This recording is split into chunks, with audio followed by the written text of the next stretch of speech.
অনেকদিন পরে বান্দরা থেকে নবাবগঞ্জের একটি সুন্দর ভিডিও আপলোড করলাম, যা দেখে আপনাদের মন অবশ্যই ভালো হয়ে যাবে, গ্যারান্টি সহকারে বলতে পারি। আসসালামু আলাইকুম ওয়া রাহমাতুল্লাহ। তো আজকের ভিডিওটি বান্দরা থেকে শুরু করলাম, প্রাকৃতিক সৌন্দর্যে এবং সুন্দর এক পরিবেশে ভিডিওটি চমৎকার ধারণ হয়েছে, এটা আমি বলতে পারি। কারণ আজকের ভিডিওতে যে প্রকৃতিটা এতটা সুন্দর এবং উজ্জ্বল দেখাচ্ছে, যা আগের ভিডিওতে হয়তোবা এরকম দেখতে পাননি। আর নিজেদের রাস্তা, নিজেদের গ্রামের রাস্তা যেমনই হোক না কেন, যারা প্রবাসে রয়েছেন বা এই দেশের বাইরে থাকেন, গ্রামে আসেন অনেকদিন পর পরে, তাদের দেখতে কিন্তু ভালোই লাগে। আর এই জায়গাটা গরমের জন্য কিন্তু সবচেয়ে বিখ্যাত। এখানে মোটর সাইকেল থামিয়ে অনেক আরোহী আছে, তারা এখানে ঠান্ডা বাতাসের অপেক্ষায় থাকে। এই গরমের ভিতরে একটু প্রশান্তির জন্য অনেকে এখানে থেমে তালের রস থেকে শুরু করে বিভিন্ন রকম পানীয় জাতীয় খানা এখানে খেয়ে ঠান্ডা হয়ে তারপর আবার রওনা দেয়। খুব ভালো লাগে এই জায়গাটি। কার কার এই জায়গাটি পছন্দ অবশ্যই জানাবেন। আর এই মাঝিকান্দার আগে তালতলার এখানকার জায়গাটি অনেক শীতল থাকে।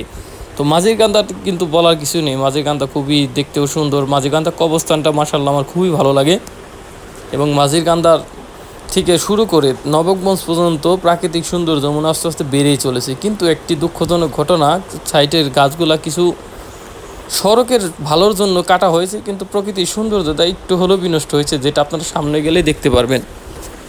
আর এই নবাবগঞ্জ থেকে বান্দরা বা বান্দরা থেকে নবাবগঞ্জের ভিডিওটা কিন্তু অনেকদিন পরে দিলাম। এখানে দুইটা ফুয়েল স্টেশন হয়েছে, যা আমাদের তেল ভালো ধোয়া। নবাবগঞ্জ আস্তে আস্তে কিন্তু উন্নত হচ্ছে। আমরা ঢাকা থেকে কিন্তু বেশি দূরে নয়, তারপরও আমরা অবহেলিত হয়ে রয়েছি। তো আমাদের মন্ত্রী সাহেব এটা সংসদে উপস্থাপনা করেছেন, ইনশাল্লাহ ভালো কিছু হবে।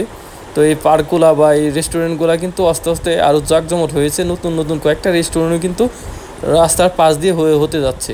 তো আমাদের এই দোহা নবাবগঞ্জ আরেকটু উন্নত হওয়ার আশায় আমরা রয়েছি। কারণ ঢাকা থেকে এত কম দূরত্বে আমরা থাকার পর আমরা অবহেলিত মনে হয় অন্য সব ক্ষেত্রে, রাস্তাঘাটের ক্ষেত্রে হোক, যোগাযোগের ক্ষেত্রে বা চিকিৎসা, প্রায় দিক থেকে। আপনারা কি মনে করেন অবশ্যই কমেন্টে জানাবেন। তো এই কোকিলবাড়ি বা এই জজবাড়ি, উকিলবাড়ি, এগুলো কিন্তু একটা ঘোরার জন্য সুন্দর জায়গা। এখানে পুরান বাড়ি রয়েছে, ভিতরে আনসার ক্যাম্প রয়েছে। এই কোকিলবাড়ি স্কুলটা কিন্তু আমার কাছে বেশ ভালো লাগে। এটার ভিডিও আমি একবার আপলোড করেছিলাম, দেখে নেবেন।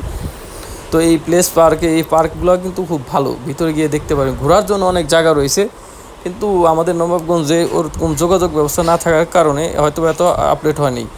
তো এই বাস, নবাব বাস এক্সপ্রেস, এটা আমাদের প্রতিদিন রাত্রে কিন্তু চট্টগ্রাম বা কক্সবাজারের উদ্দেশ্যে ছেড়ে দেয়। যারা যারা যেতে চান এখান থেকে যেতে পারবেন।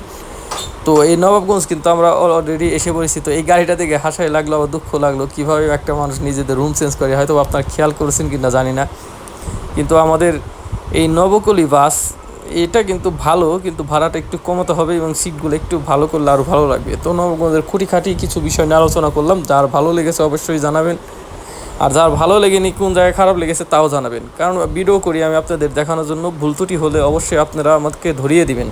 তো কথা বলতে বলতে নবগঞ্জ স্ট্যান্ড চলে এসে অবাক করা বিষয়, আজকে নবগঞ্জ স্ট্যান্ডের সামনের দিকে কোনো জ্যাম ছিল না, কিন্তু পিছনের দিক দিয়ে যে দেখি প্রচুর জ্যামে পড়ে রয়েছে। তো ভালো থাকবেন সবাই। ভিডিওটি কেমন লাগলো অবশ্যই জানাবেন। আসসালামু আলাইকুম ওয়া রাহমাতুল্লাহ।